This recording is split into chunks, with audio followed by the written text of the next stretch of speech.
So ఈరోజు అయ్యప్ప మాలలో ఉన్న స్వాములందరూ కూడా డీజీపీ ఆఫీస్ దగ్గర పెద్ద ఎత్తున నిరసన కార్యక్రమం అయితే నిర్వహించారు. సో దీనికి సంబంధించి పూర్తి వివరాలు తెలుసుకునే ప్రయత్నం చేద్దాం.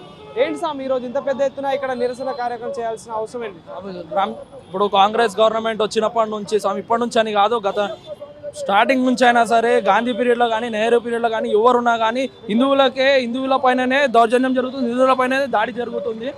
ఇది ఎందుకు హిందువుల కోసమే ఖాళీ హిందువులకి ఎందుకు వర్తిస్తుంది? ఏ ముస్లింలకి ఇదే ఇబ్బంది లేదు. వీళ్ళే కాంగ్రెస్ ప్రభుత్వమే కావాలని హిందూ ముస్లిం గొడవలు సృష్టిస్తున్నారు. ఏ ముస్లిం కానీ అడగండి, మాలతోనే మన ప్రాబ్లం ఉందా? ఏం లేదు. మళ్ళీ అట్లాంటప్పుడు కాంగ్రెస్ లో ఉన్నది కూడా హిందువులే. మళ్ళీ వాళ్ళకి ఎందుకు ప్రాబ్లం? వాళ్ళు మందిరాలకు వెళ్తారు కదా, వాళ్ళు కూడా పూజలు చేస్తారు కదా.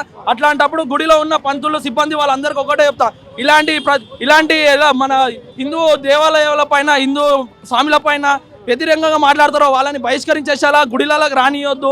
కాంగ్రెస్ కు అటో దేశ్కు బచావ్ అంతే. ఈ కాంగ్రెస్ గవర్నమెంట్ వల్ల ఇవన్నీ ప్రాబ్లంలు అవుతున్నాయి.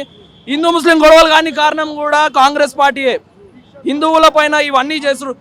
మన హిందువులు ఎంతమంది అయితే ఉన్నారో కాంగ్రెస్ పార్టీల నుంచి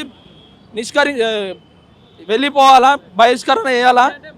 ఎవ్రీ ఇయర్ అందరు వేస్తూ ఉంటారు. సో ఎప్పుడు లేని ప్రాబ్లం ఇప్పుడు ఎందుకు వచ్చింది కావచ్చు? అంటే ఇప్పుడు వేరే మతాలు ఉన్న వాళ్ళు సేమ్ వాళ్ళు ఏదైతే మెన్షన్ చేసిన గడ్డాలు ఇదంతా పెంచుకొని ఉంటారు. కాంగ్రెస్ ప్రభుత్వంకి భయం ఏంటంటే ముస్లింలకు పోయి ఏమని అన్నామానికే ఓట్ బ్యాంక్ దెబ్బతింటుందని వాళ్ళ భయం.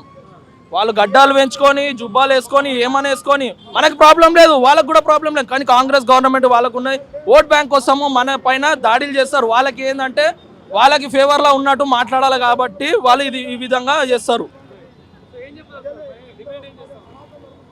ఇలాంటి రూల్స్ ఏవి పెట్టొద్దు. వాళ్ళు కూడా హిందువులే. వాళ్ళ ఏదో ఓట్ బ్యాంక్ కోసము వాళ్ళ దానికోసం ఆలోచించకుండా ధర్మాన్ని కాపాడడానికి చూడండి. మన ధర్మాన్ని ఇంకా పిల్లలకి తరాల వాళ్ళకు కూడా చెప్పేటట్టు ఉండాలి, కానీ ఇట్లా దీన్ని ఎగ్జిట్ చేసేటట్టు ఉండొద్దు.